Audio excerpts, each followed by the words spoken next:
जैसा कि आजकल आप देख रहे हैं कि न्यूज़ में, मीडिया में हर जगह ये फैला हुआ है कि चाइना से एक नया वायरस फिर से इंडिया में आ रहा है, क्या फिर से लॉकडाउन लगेगा? ये वायरस हमारे लिए कितना ज़्यादा खतरनाक हो सकता है? किन लोगों को इससे ज़्यादा खतरा है? Hello everyone, welcome to my channel. मैं हूं डॉक्टर नम्रता।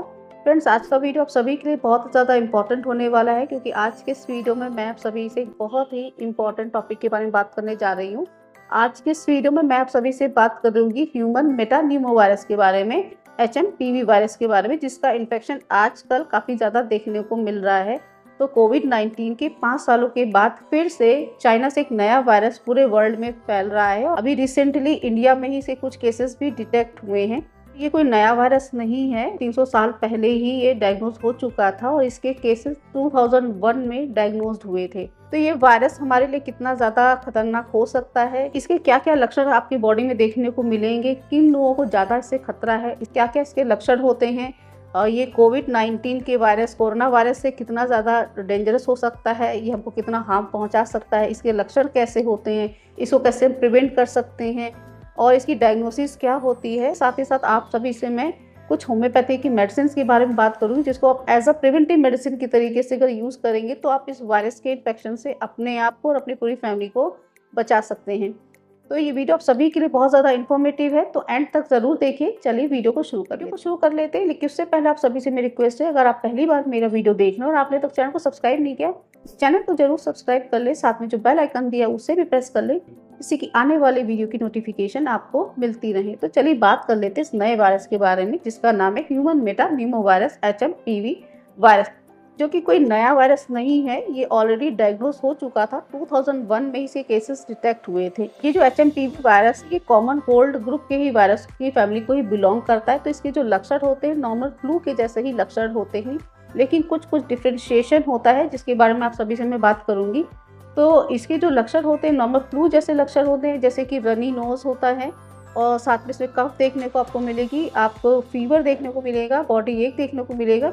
इसके साथ ही साथ शॉर्टनेस ऑफ ब्रेथ, सांस लेने में तकलीफ होना और सीवियर केसेस में निमोनिया और ब्रोंकाइटिस तक ये कॉज कर सकता है।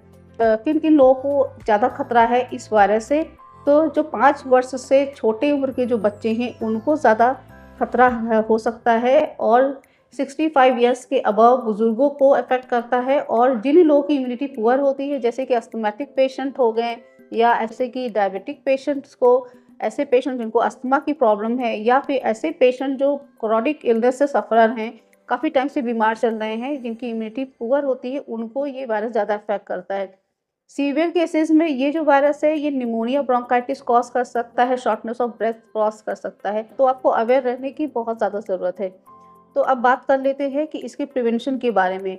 तो इसके प्रिवेंशन के बारे में वही सारी गाइडलाइंस हैं जो कोविड-19 के टाइम पे थी। जैसे कि अगर आप किसी पब्लिक प्लेस पे जाते हैं तो आप मास्क वेयर ज़रूर करें, क्योंकि इसका जो इन्फेक्शन है वो डायरेक्ट कॉन्टैक्ट से फैलता है। डायरेक्ट इसका जो ट्रांसमिशन है वो डायरेक्ट कॉन्टैक्ट से फैलता है, खांसने से, छींकने से, लोगों से हाथ मिलाने से या इन्फेक्टेड चीज़ों को छूने से ये इन्फेक्शन फैलता है।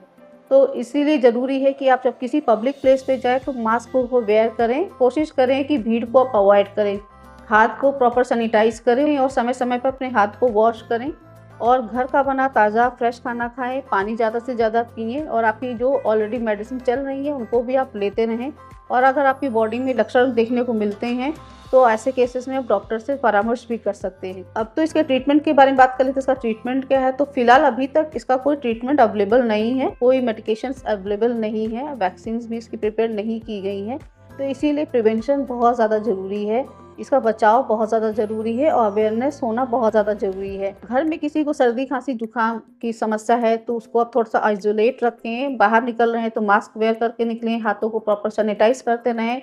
और अगर आपके अंदर लक्षण मिलते हैं, जैसे कि इमरजेंसी है, अगर आपको शॉर्टनेस ऑफ ब्रेथ है, सांस लेने में परेशानी आपको हो रही है, तो ऐसे केसेस में आप डॉक्टर से तुरंत परामर्श कर सकते हैं। बात कर लेते हैं इसकी होम्योपैथिक ट्रीटमेंट के बारे में। तो होम्योपैथी में कौन सी ऐसी मेडिसिन है जिसको आप इसको ले सकते हैं? तो आज मैं सभी से होम्योपैथी की प्रिवेंटिव मेडिसिन के बारे में बात करूंगी, जिसको आप एज अ प्रिवेंटिव मेडिसिन के तरीके से यूज़ कर सकते हैं। ये सिंगल मेडिसिन रहेगी, बच्चे, बुजुर्ग और एडल्ट कोई भी इसको ले सकता है। हर एज ग्रुप के लिए ये कॉमन मेडिसिन रहेगी। तो इस मेडिसिन का नाम रहेगा आर्सेनिक एल्बम। तो arsenic album as a preventive medicine आप यूज़ कर सकते हैं, क्योंकि आर्सेनिक एल्बम को एज अ प्रिवेंशन के लिए कोरोना के टाइम पे भी यूज़ किया गया था, क्योंकि उस समय भी जो लक्षण आ रहे थे वो फ्लू के लक्षण के जैसे ही थे। तो arsenic as a preventive medicine आप यूज़ कर सकते हैं। तो अगर आप बच्चों को दे रहे हैं तो आप आर्सेनिक 30 यूज़ कर सकते हैं। तो छोटे बच्चों को आप 10 साल से बच्चा अगर छोटा है तो आर्सेनिक 30 की 2 बूंद सुबह, दोपहर, शाम आप हफ्ते में 2 बार दे दीजिए। 3-3, 4-4 दिन के गैप पे दे दीजिए। और अगर आप एडल्ट हैं तो आर्सेनिक 200 की सिंगल डोज आपको लेनी है हफ्ते में 2 बार। तो 3 से हफ्ते में 2 बार आप ले लीजिए। जैसे आप मंडे को ले लीजिए, फिर थर्सडे को ले लीजिए। इस तरीके से आप इस मेडिसिन को रिपीट कर लीजिए। और जब तक ये ड्यूरेशन चल रहा है, क्योंकि ये जो वायरस है ये स्प्रिंग के सीज़न में और विंटर सीज़न में ही ज़्यादा एग्रोवेट करता है। जैसे-जैसे समर आएगा तो धीरे-धीरे इसकी जो इंटेंसिटी है वो ख़त्म होने लग जाएगी। तो आप इस मेडिसिन को 1 महीने तक ले सकते हैं। उसके बाद आप इस मेडिसिन को बंद कर दीजिए। इसको एज़ अ प्रिवेंटिव मेडिसिन की तरीके से आप यूज़ कर सकते हैं। इसके साथ ही साथ अगर आपकी बॉडी में अगर लक्षण मिल रहे हैं, सीवियरिटी है, साँस लेने में दिक्कत आपको हो रही है, या कोई आपको डिस्ट्रेस, रेस्पिरेटरी डिस्ट्रेस हो रहा है, तो ऐसे केसेस में आप डॉक्टर से तुरंत परामर्श कर सकते हैं। तो फ्रेंड्स, ये था डिस्कशन एचएमपीवी वायरस के बारे में। आई होप ये वीडियो आप सभी को पसंद आया होगा। फ्रेंड्स, वीडियो पसंद आए तो वीडियो को लाइक करना बिल्कुल ना भूलें। चैनल को ज़रूर सब्सक्राइब कर लें। मिलती हूँ नेक्स्ट वीडियो में, तब तक के लिए थैंक यू सो मच।